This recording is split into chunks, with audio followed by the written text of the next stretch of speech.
Dua, tiga. Alumni bicara. Assalamualaikum warahmatullahi wabarakatuh. Waalaikumsalam warahmatullahi wabarakatuh. Selamat malam untuk kita semua. Selamat malam. Ketua HIPMI Pinrang Iya. yang luar biasa pada malam hari ini, Dinda hadir Siap Bang. untuk memang jalan-jalan di Open Your Mind Alumni Bicara. Iya. Saya sangat menarik perjalanan Dinda ini sebagai Ketua HIPMI Pinrang. Mungkin Dinda bisa sedikit kasih perkenalkan diri dengan cewek-cewek HIPMI. Ya, luar biasa. Baik, terima kasih. Assalamualaikum warahmatullahi wabarakatuh. Waalaikumsalam. Nama saya Rahmat Latif Bialangi, Ketua BPC HIPMI Pinrang, sebelah utara Sulawesi Selatan, paling utara, berbatasan dengan Sulawesi Barat. Perbatasan dengan Perbatasan, Sulawesi ya. Barat. Betul. Iya benar. Saya berobat dulu ya? Boleh, nggak apa-apa. Jadi kenapa ada Bialangi? Karena memang saya naturalisasi. Iya. Saya asli Gorontalo, lahir besar di Gorontalo, tapi sekarang menetap di Pinrang. Dan alhamdulillah kecintaan saya terhadap Pinrang itu sama, bahkan mungkin lebih dari orang yang lahir di Pinrang itu. Luar biasa memang ya. Iya. Terus Dinda? Ya, pertama-tama ya saya ucapkan terima kasih. Alhamdulillah ini sebuah kebanggaan secara pribadi buat saya. Dan jujur saya tidak pernah menyangka bisa hadir di tempat yang keren, luar biasa. Begitu ya. Benar sekali, Bang, karena buat saya yang hadir di sini bukan sembarang orang, tapi kami menerima siapa saja. iya, Betul. artinya gini, tempat ini memang menjadi tempat buat orang-orang yang inspiratif.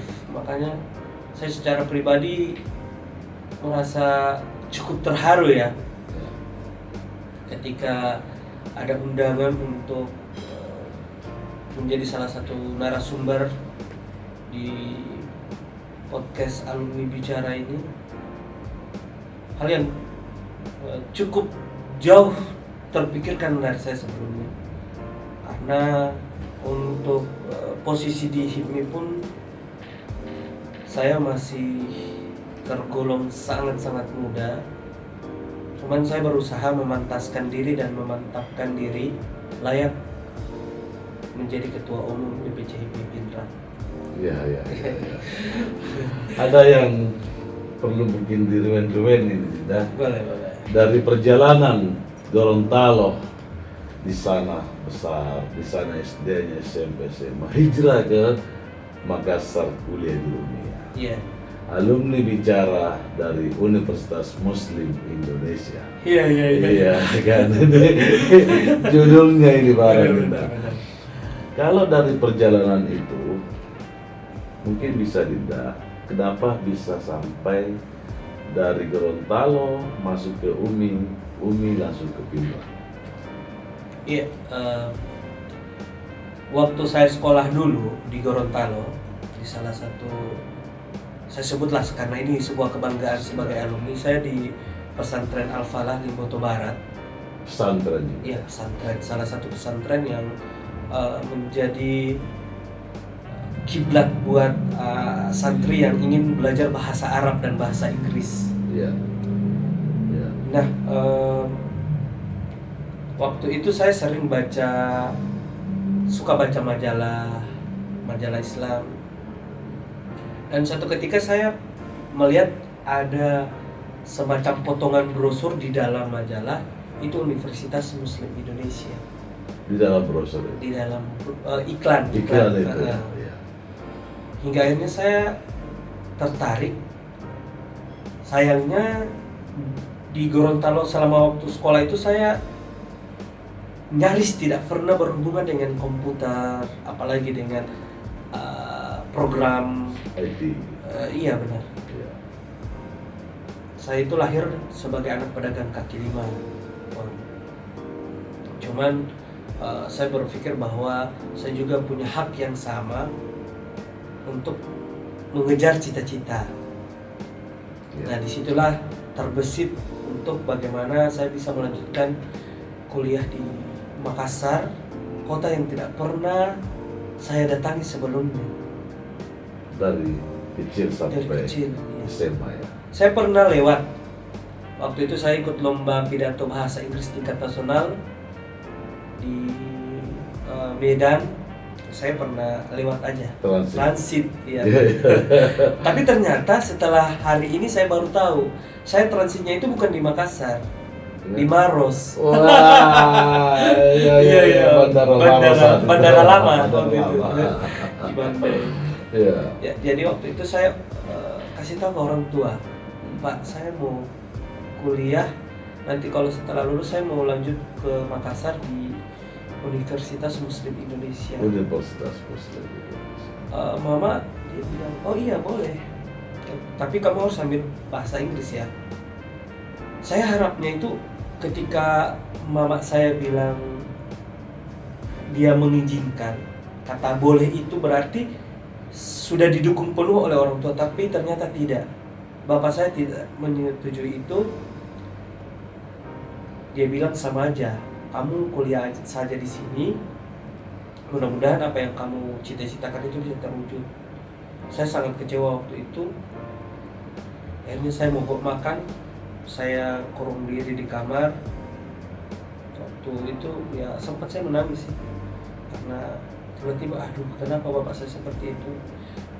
Akhirnya mama saya datang masuk kamar, dia bilang itu bapak sebenarnya mau sekali lihat kamu sukses. Bapak saya itu kan tidak lulus SD, dia sampai kelas 3 SD ya, kelas 3 SD. Jadi pantas saja waktu saya review sering ranking, juara lomba ini lomba itu, apresiasinya biasa aja.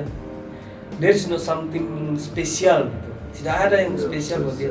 Dan ternyata setelah saya curhat ke beberapa ustadz, ya wajar aja bapak saya biasa aja.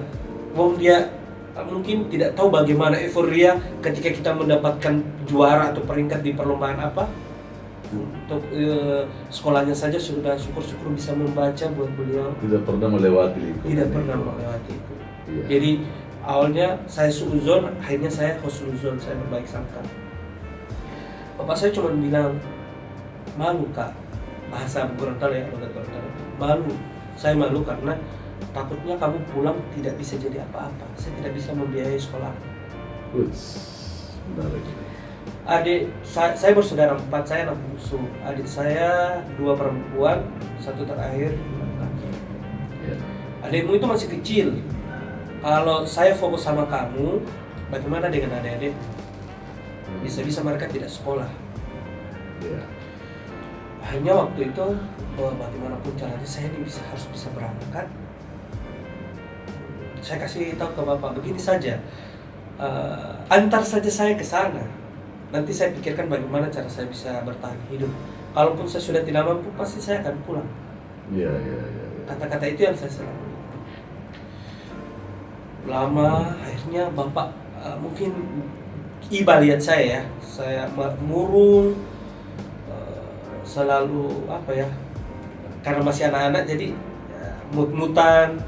Akhirnya beliau izinkan saya diantar oleh mama saya. Waktu itu langsung ke Pindrang. Iya. Lucunya itu ya, waktu itu pertama kalinya Makassar langsung ke Pindrang karena ada temannya beliau bikin hajatan di sana. Oh gitu. Iya. Akhirnya saya dititipkan pas mama pulang. Saya belum mendaftar ini. Belum mendaftar. Beliau pulang, saya tinggal di Antang. Alhamdulillah di situ ada salah satu dosen, Pak Samsul Bahri. Dia tawarkan saya untuk ajarkan anak-anak mengaji. Iya. Dan saya tinggal di salah satu rumah nebeng istilahnya waktu itu. di situ karena tidak berbayar. Iya, iya, Teman. iya. Lucunya waktu itu saya sering dikasih nasi sama dibawakan makanan sama anak-anak pengajian. Karena waktu itu. pengajian. Iya. Ya. Kadang-kadang satu hari dua 2 kali makan. 2 porsi, 2 ya. porsi. Tapi biasanya besoknya malah tidak ada yang ngantar. Pokoknya saya dikasih jadwal, cuma kan gak enak pemberian. Iya, iya, betul. Karena jarak, akhirnya saya pindah di Antang. Pindah dari Antang ke Pampang. Ke Pampang. Pampang itu dulu ya. Alhamdulillah sekarang sudah bagus. Artinya dulu orang mungkin agak segan masuk ke sana. Cuman saya waktu itu kepikiran ya, saya ini fisabilillah. Iya. Saya menuntut ilmu, kalaupun terjadi apa-apa dengan saya, ya bismillah aja. Semester 1 ya cukup mencengangkan. Mungkin ini bakal ditayangkan kan di YouTube. Iya. Mudah-mudahan teman-teman kuliah saya bisa Mendengar. dengar bisa menonton ya. Kami akan men-tag alumni bicara Universitas Muslim Indonesia. Iya, banyak teman-teman saya di Iya. sana dan mereka sudah tahu persis kemeja saya itu cuma 4 buang saya pakai. Jadi teman-teman saya itu sudah tahu jadwal saya pakai kemeja warna apa itu sudah, karena kita 5 hari kuliah. 5 hari kuliah, 5 jenis baju juga. 4. 4 jenis baju. Berarti ada yang Yang double. Iya. Tapi yang double, yang tidak ada yang double. 4 kemeja. Terakhir itu saya pakai hari Jumat itu biasa saya pakai baju koko atau pakai kaos berkerah. Oh begitu. Iya. Bahkan ada satu cerita yang mungkin masih mereka ingat pasti. Pernah saya itu tidak punya ikat pinggang. Ya. Sampai hari ini itu kalau di grup itu yang bikin ribut grup. Kalau diingat ya. Iya. Saya karena tidak ada pilihan lain, saya pakai tali rapia, Puang. Pengganti tali burasa. Ya, lucunya saya di situ belajar untuk pengalaman teledor terbaik semasa itu, dan itu tidak akan saya ulangi lagi, keteledoran yang sangat-sangat memalukan. Ternyata tali rapia itu kelihatan di belakang, talinya itu kelihatan. Biasa kalau sarung kan biasanya dilipat. Iya. Tidak kelihatan kan. Terus ada teman saya namanya Hardianti, dia dari Timika. Iya.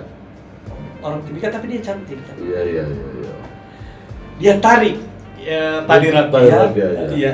Akhirnya saya astagfirullahaladzim, semua orang ketawa di situ, semua orang, bahkan sampai terpingkal-pingkal sakit perut. Saya juga ikut ketawa tapi menahan malu gitu. Cuma saya ikrarkan ya, saat ketika mudah-mudahan ini motivasi buat saya untuk bisa lebih baik ke depan. Man, Ketum minum dulu. Oh iya boleh.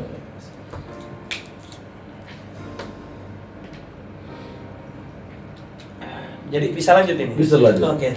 Saya hanya mencoba tadi perjalanannya ini, ternyata Ketum ini doa ibu yang paling mampu ya. Iya. Karena tadinya mau ekonomi, mengambil jurusan sastra Inggris.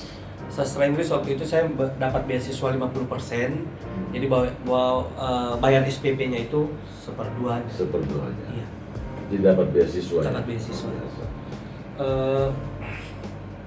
Jadi di situ saya mulai berusaha dengan teman-teman. Ada sahabat saya namanya Adam. Saya tidak ada motor selama kuliah. Iya. Jadi barter gitu. Berarti Saya kan- bantu urus tugasnya. Yang penting kamu jemput saya daripada jalan kaki. Iya.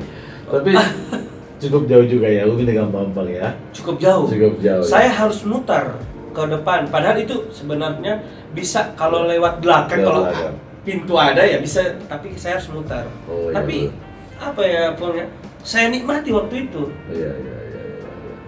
karena saya fokus untuk ke depan itu saya harus seperti apa. Saya tidak melihat prosesnya, karena ketika saya memperhatikan proses perjalanan itu, saya mungkin akan lambat. Saya fokus ke tujuan, makanya saya kuliahnya itu 3 tahun 4 bulan. Cum laude. Alhamdulillah. Luar biasa. Jadi waktu wisuda pun euforianya sangat sederhana. Saya mungkin teman-teman sastra Inggris 2007 tahu di UMI saya tidak bikin acara syukuran karena waktu itu saya dengan orang tua bersusah payah untuk menghadirkan keluarga utuh di Makassar, sehingga dana itu pas-pasan buat bapak saya melihat saya duduk memakai toga berdiri dipindahkan itu tadi toga. Sebagai mahasiswa cum laude. Alhamdulillah, iya. Kebanggaan seorang orang tua dengan kadang ya begini, gitu. Kadang orang tua mampu tapi anak lagi yang tidak mau, ya kan? Iya.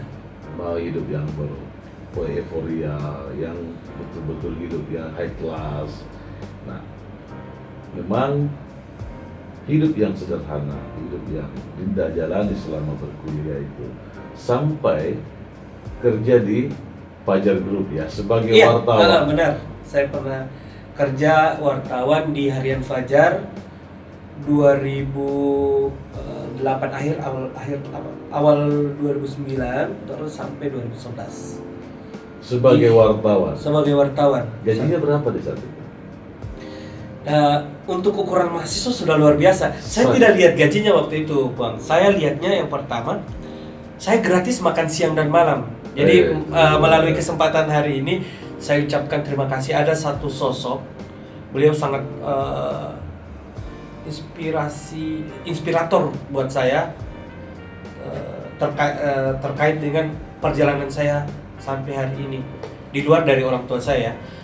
Beliau tidak kenal saya, tapi saya kenal beliau, saya pelajari tentang beliau dan saya pernah mendengar ceritanya beliau langsung. Beliau itu Bapak Haji Alwi Hamu. Bapak Alwi Hamu. Iya. Ya. Kami punya senior beliau ini. Semoga beliau selalu diberi kesehatan. Alhamdulillah. Sampai hari ini kan. Beliau itu inspiratif. Iya. Saya juga sendiri kadang ngobrol-ngobrol ketika ada acara Kadin, acara asosiasi lain. Kebetulan beliau ada duduk, saya senang duduk bercerita seperti apa ini sebenarnya. Dan ternyata memang beliau wajarlah seseorang jadi pemimpin karena pernah merasakan yang namanya pahitnya hidup. Betul. Ya. Kalau usaha saya mengalami kemunduran, Puang, saya selalu berkiblat ke beliau. Bukan berarti saya tidak berkiblat ke yang lain, enggak. Cuman pada saat itu memang posisinya awal inspirasi untuk menjadi seorang wirausaha itu dari beliau. Ya. Beliau tidak pernah mengajarkan saya untuk jadi wirausaha karena saya karyawannya. Tapi karena menceritakan pengalamannya sampai bisa membesarkan Fajar Group ya. Jual mobil, pernah jadi sopir taksi di Jakarta. Jungkir balik untuk membesarkan Fajar Group. Luar biasa, saya sampai merasa bahwa mudah-mudahan saya the next Alwi Hamu. Amin. Nah, Dinda, setelah selesai di bangku kuliah, tentu kan Fajar sudah resign. Iya. Nah, selesai kuliah, Dinda kerja di mana? Disitulah cikal bakal saya sampai terdampar ke Pindrang. Iya. Di situ saya baru mau cerita. Cikal bakal pertama saya harus hijrah ke Pindrang. Jadi waktu itu kan saya suka sekali berorganisasi, Pom. 2010 itu saya ikut di salah satu organisasi. Nggak apa-apa saya sebut. Nggak apa-apa. Di KNPI Sulsel. Waktu itu Kak Jamaluddin Samsir sebagai ketua dan Pak Kanda Firdaus Depo sebagai bendahara umum atau sekretaris umum. Waktu itu saya agak lupa. Di komisi saya itu minggu lalu saya sama Dinda Jamal sebagai mantan ketua KNPI 2010 dan 2013. Benar. Ya kan, saya di mall lagi santai. Udahlah kita podcast saja sebagai mantan ketua KNPI. Ternyata beliau sekarang di Jakarta sebagai tenaga ahli. Keren, luar biasa. Wajar buat saya itu karena memang saya kenapa saya bisa ngomong seperti ini? Saya suka caranya berpidato. Ya. Jelas, tepat. Ya, betul. Dan detail. Pertama kali saya dengar beliau berpidato itu di Klaro. Saya bilang, wah, wajar jadi ketua umum KNPI. Terus ada senior saya, Kak Upel, Iya. Beliau selalu memberikan nasihat. Hingga pernah KNP itu mengadakan pertemuan pemuda dari berbagai negara, dan akhirnya saya jadi translator dari orang Arab karena mungkin saya bisa bahasa Arab waktu itu. Sejarah tuh. Nah, di situ mulai dikenal saya di KNPI oleh teman-teman. Cuma karena saya terpilih jadi terangkat dari jadi pegawai bank, hingga akhirnya saya harus hijrah ke Pindrang, dan mau tidak mau saya harus putuskan untuk kegiatan rutinitas di luar. Hilang organisasi. Hilang begitu saya. Tapi Iya. saya masih terganggu, artinya organisasi itu masih terngiang dan mengganggu pikiran saya. Makanya saya resign, 4 bulan kerja saya resign. Karena organisasi. Iya. Kuliah tanpa organisasi bagikan sayur tanpa garam. Iya, betul. Organisasi tanpa media bagikan harimau tanpa gigi. Asik, luar biasa. Buat malam ini ya. Ya. Jadi waktu saya resign, orang tua saya bilang, ayolah pulang, berkarir di Gorontalo, peluang untuk jadi PNS besar. Saya bilang, Mak, bagus sekali jadi PNS, saya suka. Cuman saya merasa ada sesuatu yang berbeda dalam diri saya, mungkin karena saya tidak terbiasa terikat. Terbukti saya di pegawai bank 4 bulan, masih ada teman-teman saya ex bank di pegawai bank, mereka tahu pada saat itu saya tinggal menandatangani surat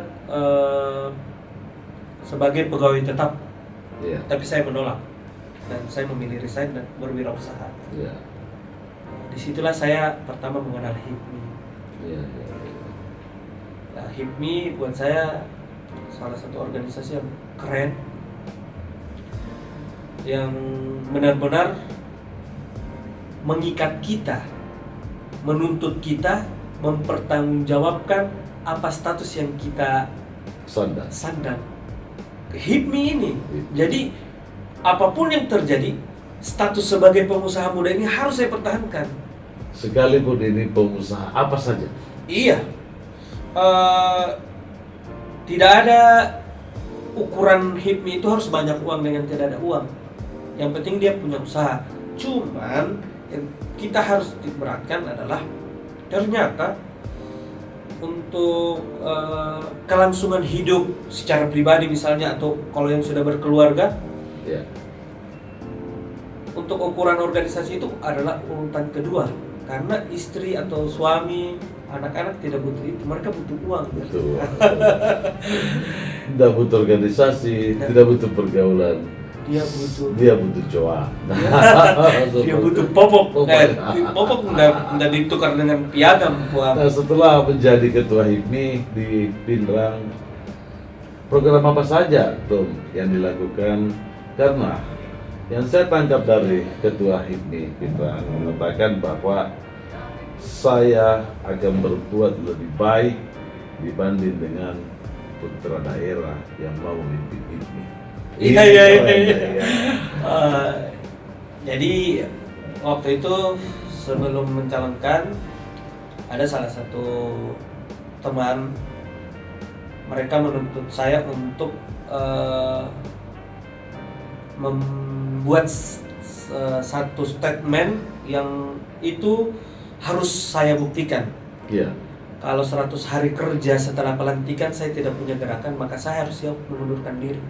Itu resikonya. Iya. Jadi saya itu suka jual saya beli. Luar biasa ya. Ada tantangan itu membuat kita jadi lebih giat lagi. Benar sekali. Benar. Ya. Semakin sulit sesuatu kita dapatkan, maka semakin kuat kita akan menjaganya. Luar biasa. Keren itu Bara. Iya. Yang pertama karena memang saya bukan putra daerah. Cuma lagi-lagi saya warga Indonesia dan saya sangat-sangat mencintai Pindrang. Ketum jangan pernah berpikir bahwa Anda bukan putra dari Kabupaten Pindrang. Cukup kita tahu di rekam jejak Sulawesi Selatan ini sampai di Gorontalo ketika dia belum pisah. Benar. Iya kan? Siap. Berarti ketum adalah bagian daripada anak seleb. Itu sebuah anugerah luar biasa. Open your mind. Alumni bicara, kami bangga dengan Ketua DPC HIPMI Pinrang menceritakan masa lalunya sampai dia bisa berhasil sebagai real estate, sebagai rencananya juga mengekspor suatu jenis hasil laut ya. Ya, Seperti mudah-mudahan ke sana. Udah, amin. Untuk sementara masih supplier. Masa supplier, tetapi arahnya ke sana karena Amin, amin. pengusaha itu tidak pernah kita menyangka besok dia bangkrut, besok atau lusa dia akan sukses. Open your mind, alumni bicara. Assalamualaikum warahmatullahi wabarakatuh dan selamat malam.